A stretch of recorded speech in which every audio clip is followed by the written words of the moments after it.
Alright, so one of your videos actually talked about electrical potential energy. I want to talk about something a little more intuitive so you can understand what potential energy is. If you look at potential energy,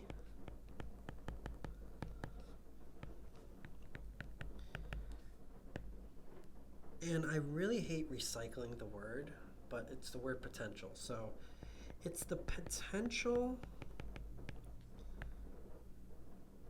to do work. But then you're thinking, well, what is work? And then I'm going to say it's using a force over a distance. But let's use a hypothetical example. For anyone who's ever taken physics, let's assume we have this let's look at this building. This is a big building here. And you have a ball, right? Let's just do let's use a green ball, right? Now, it took energy for you to bring the ball up, right?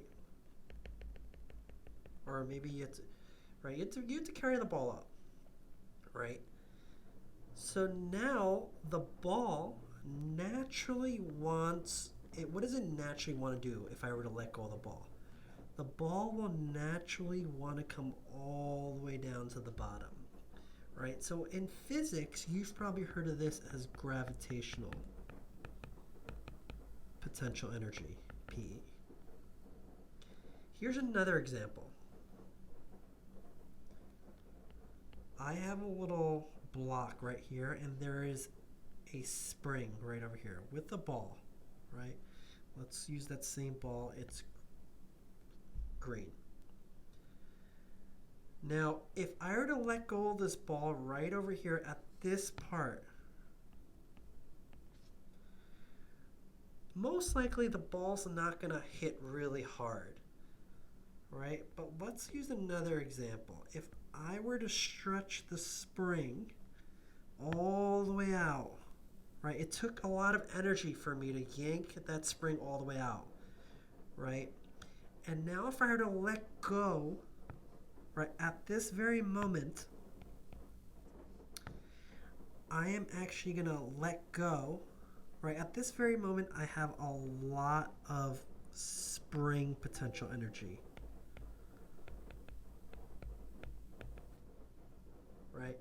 Because if I were to let go, it would do a ton of work. This ball would fly, it would crash right on this block.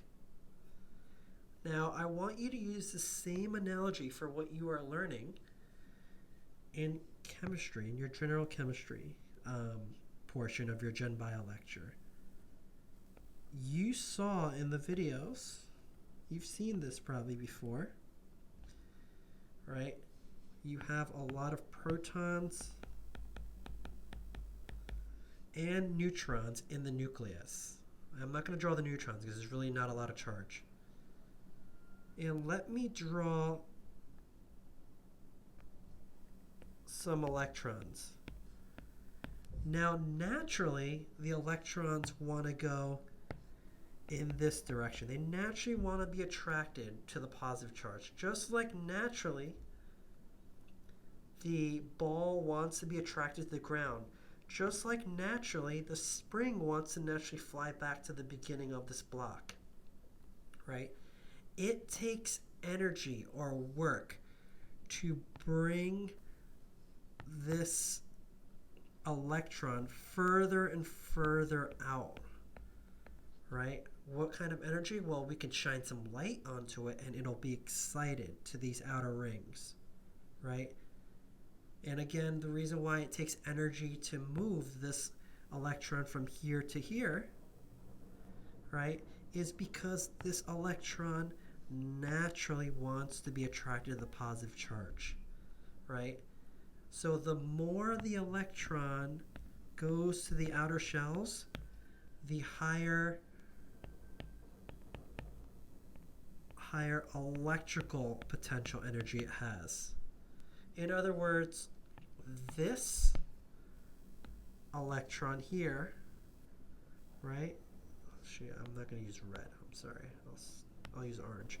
This electron here has way less electrical potential energy than this electron here, right? Because think about where the electron naturally wants to move, right? It takes energy to bring this electron from the second ring, which is right around where the orange is, to the purple, right? So the electron on the outermost shell has higher electrical potential energy.